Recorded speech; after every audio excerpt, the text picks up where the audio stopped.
ilmu yang turun bukan melalui kata, tapi lewat kedekatan. Banyak yang mengira bahwa semua ilmu harus dijelaskan, dibahas, atau didakwahkan secara lisan.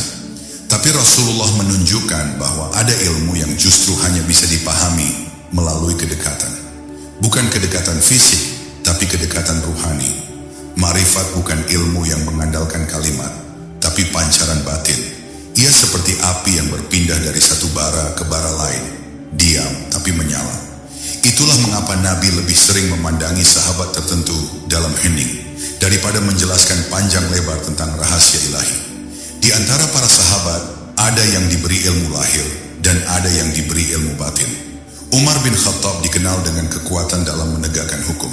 Tapi kepada Abu Bakar, Rasul memberikan sesuatu yang lain, sesuatu yang tak terucap, tapi mengalir dalam ruh.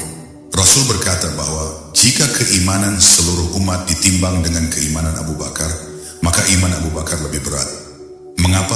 Karena ia telah masuk ke dalam rasa yang tidak lagi bertanya, tidak lagi menduga, ia hanya tenggelam. Makrifat tidak cocok dijelaskan secara frontal, karena ia bukan ilmu yang dicerap oleh otak. Ia turun dalam rasa yang paling dalam, kadang lewat kesedihan yang menghancurkan ego, kadang lewat diam yang berkepanjangan, dan kadang lewat pandangan seorang guru sejati yang menembus ke dalam dada murid. Rasulullah menyalurkan ilmu ini bukan di mimbar, tapi di pelukan, dalam tatapan, dalam diam panjang di malam yang sepi, ketika dunia telah terlelap. Itulah sebabnya para sahabat yang mendapatkan ilmu makrifat tidak menjadi pengkhotbah besar. Mereka justru menjadi manusia yang makin diam, makin sederhana, makin hilang dari perhatian orang. Mereka tidak menulis kitab, tidak membuka majelis besar, tapi hati mereka menjadi wadah rahasia. Sebab ilmu ini hanya akan hidup bila tidak dipamerkan.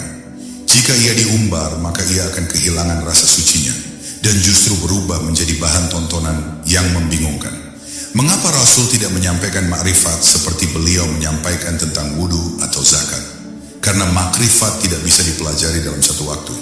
Ia seperti air yang meresap perlahan ke dalam tanah hati. Bila tanah itu keras, air akan mengalir di permukaan dan menguap. Tapi jika tanahnya gembur karena rendah hati, karena luka yang diterima dengan sabar, maka ilmu itu akan masuk dan tumbuh dalam bentuk keheningan yang membawa cahaya. Nabi adalah guru segala zaman. Beliau tidak akan menurunkan sesuatu yang belum saatnya. Maka ketika beliau menyampaikan makrifat secara diam-diam, itu bukan karena takut, itu karena cinta. Karena hanya cinta yang bisa tahu kapan seseorang siap menerima rahasia tertinggi.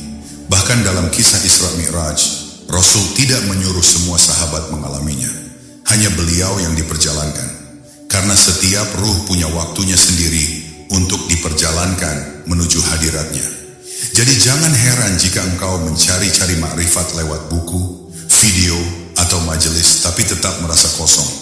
Ilmu ini tidak datang lewat alat pendengaran atau penglihatan, tapi melalui kedekatan. Kedekatan dengan jiwa yang telah fana dari dirinya. Kedekatan dengan Allah melalui guru yang hanya dikenal dengan rasa.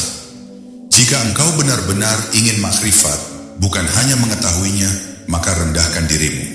Karena ilmu ini bukan untuk mereka yang ingin tinggi, tapi bagi yang rela hancur agar Allah yang tinggal.